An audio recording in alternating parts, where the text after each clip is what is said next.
When I really started surrendering my life to God, giving Him, more of my decisions and letting Him guide me, the more I started learning from Him, the more He was teaching me about the way this world functions and how faulty it was.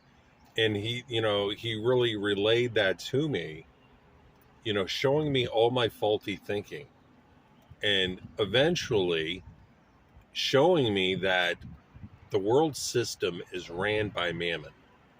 And when I was younger in the faith, I never understood Mammon. What is Mammon? Jesus said you cannot serve God and Mammon. Well, I mean, how would I be serving Mammon? So the more that I gave to God, and the more I let Him control my decisions, the more that He was teaching me about Mammon and how faulty it was, and what the church believes and what the world believes. And you can start seeing the way Mammon functions when you listen to the opinions of people, when you see the judgment on the less fortunate, when you can see people that are not living from a place of love, but anything from a place of hate and judgment. And so, in this, and I already, made a few videos in the past about, you cannot serve God and Mammon. And so you can go back and check them out and refer to them because there's a lot of good information here, but this is going to be a rather short video, I hope. So the title of this video is going to be called, Does Mammon Have a Grasp on You? And, I had already stated what Jesus had said is that you cannot serve God and Mammon. And you can go back and read that, those verses yourself so you could see what Jesus is talking about. And so I have down 1 John 2:15 to 17.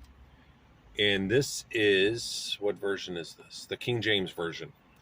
Love not the world, neither things that are in the world. If any man love the world, the love of the Father is not in him.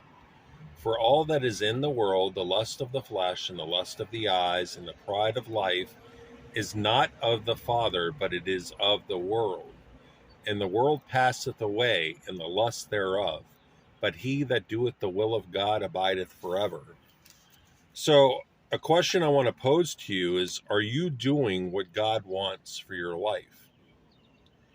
And the second part of that is, how would you know you're doing what God wants in your life? How would we know if we're doing what God wants? Well, I mean, same as knowing somebody. When you're spending time with somebody and you know about their character, you know about their personality, you know about their likes, their dislikes, their problems with people. So once you get to sit with somebody and talk with them, you're going to know them. So in the same way, when we're spending time with God, we're hearing Him. And the most important thing that I have learned is surrendering your will.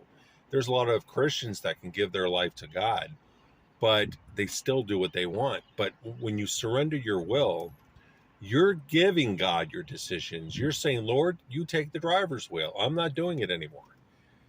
And so you listen to God and allow Him to guide you in every facet of your life. So by spending time with God and giving Him your will, you're going to know what He wants of you. This is what He did in my own life. When I surrendered my will to God, I said, Lord, you be the one to teach me. And He did. He was teaching me that the world system is faulty. He was teaching me that the church lives virtually the same as the world. They believe virtually the same. There's really no difference except the fact that Christians can abstain from much immorality. I mean, that could, just, show the difference. But when it regards to the world system, they are virtually the same. How many Christians have a judgment against the homeless? I mean, you can hear it in the cars when they're driving. You hear the judgments about somebody that's less fortunate, somebody that is homeless. So here is a test, and like I said, this is going to be a short video, but this is a test to see whether or not you're serving God or Mammon. Now, the first question is, what are your goals in 10 years? Second question, you see someone homeless. What is your thoughts? Third question, if you lose your job, would you trust God or would you be fearful? 4, and this is all from an honesty standpoint. 4, someone tells you God told them he wanted them to work part-time and not full-time.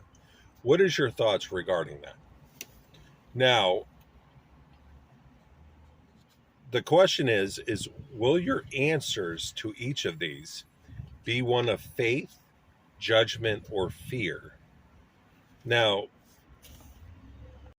with the first question, what are your goals in 10 years? Now, honestly, what were you thinking? Was it, in 10 years, I want to be free financially. In 10 years, I want to get a house. In 10 years, I want to have this much money saved. Is there God in your thoughts, at first? Now, you may think about what your goal is in 10 years regarding God now that I've said it. But honestly, what were your first thoughts? Was it finances? There's the first test whether or not Mammon has a grasp on you. Second, you see someone homeless. What are your thoughts? Is it one of judgment? Oh, they need to get a job. I'm not going to help them out. Why should they be helped when they're not working? God doesn't see it from that standpoint. God said, through Jesus, he said, I was hungry and you gave me something to eat. I was thirsty and you gave me something to drink. I was sick and you took care of me. Jesus said, whatever you do to the least of my brothers, you've done it to me. So there's people that you're holding a judgment to, regarding the homeless, Jesus doesn't feel that way. So does Mammon have a grasp on you then? Because you're seeing things from Mammon's point of view and not God's heart. Third, if you lose your job, would you trust God or be fearful? Honestly, if you would be fearful, that means that the world system has gotten a hold of you.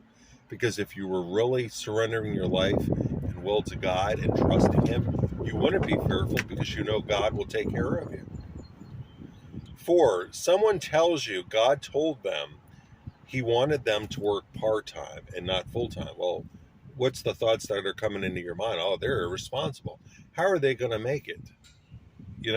If you have those thoughts, that also shows that Mammon has a grasp on you, because then you're not seeing from God's standpoint. Remember what he said about trust.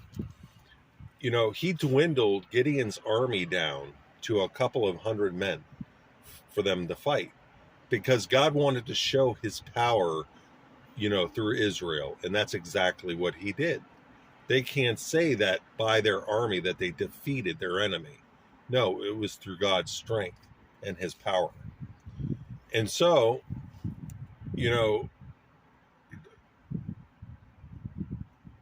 God, in the same way, we need to trust him. We need to depend on him for everything that we need. And so this person that said, God instructed them to work part-time because he has a reason for it. He wants to show this person what God can do, and this person wants to show the world what God can do. So when God said to work part-time, that means that God is his source and he's depending on God. So you may come up with a judgment saying that they're irresponsible from Mammon's point of view, but that shows that Mammon has a grasp on you. You need to look higher. You need to see what God can do in this person's situation. So with these, examples, does Mammon have a grasp on you? If he has a grasp on you, what can you do to change this? Can you start depending on God with these questionable areas? Can you move to that place of depending on him?